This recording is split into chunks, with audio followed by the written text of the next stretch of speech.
Have you ever found yourself in the middle of yet another heated argument with your partner, wondering, why does this keep happening?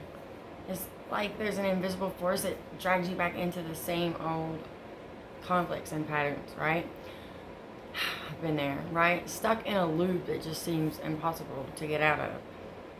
Hi, I'm Alicia, and I used to believe that my relationship drama was just like bad communication skills, maybe, or just bad luck. But then I discovered something that really made me look closer at some of these conflicts and patterns, and turns out they were actually deeply rooted in my genetics and my bloodline.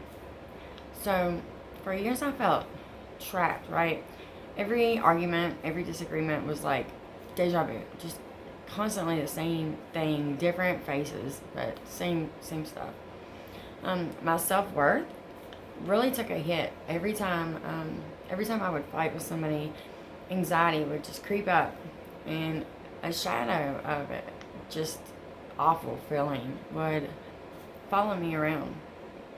I turned to unhealthy habits, thinking that that would ease the pain, but it really just made things worse. It wasn't just arguments either. It was like I felt unsupported and just not, like, just misunderstood. It was like I was carrying the weight of generation after generation of unresolved problems right on top of my shoulders. And these patterns are actually more common than you might think. So they silently dictate our reactions, our fears, and our interactions with others. They make us feel isolated during our struggles, but in reality, they're the threads woven right into the fabric of our family and our bloodline.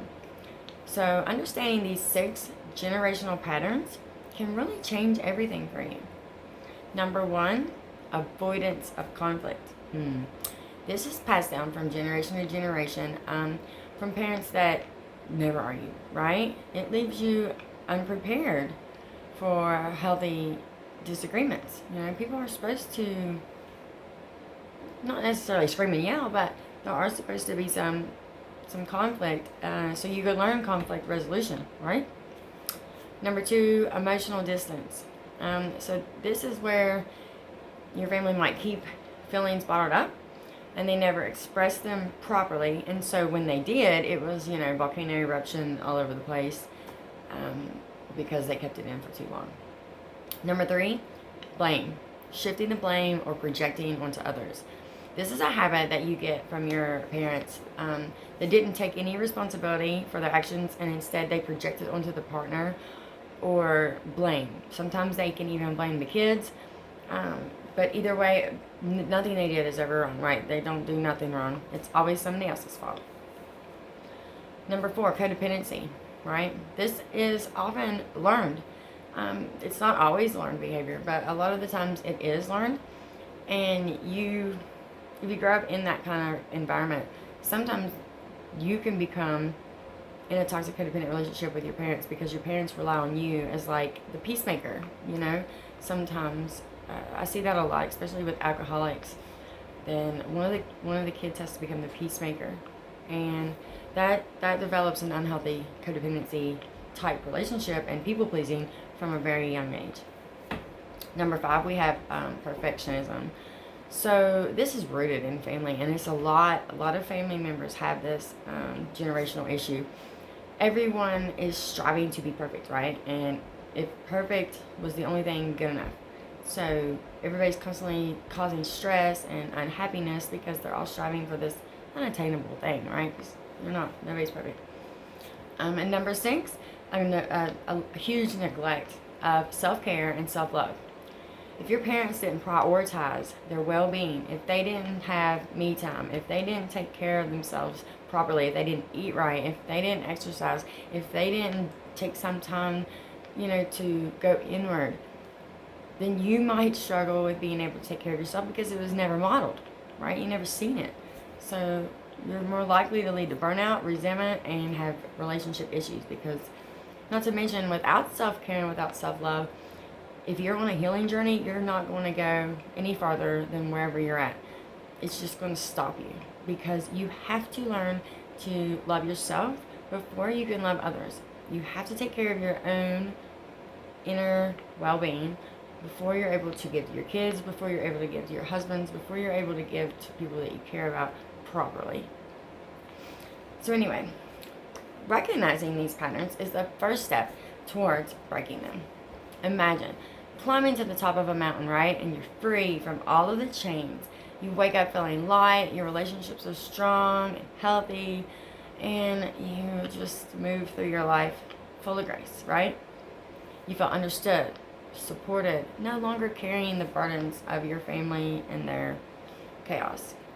This is what your life can look like when you learn to address these generational issues, trauma, and curses.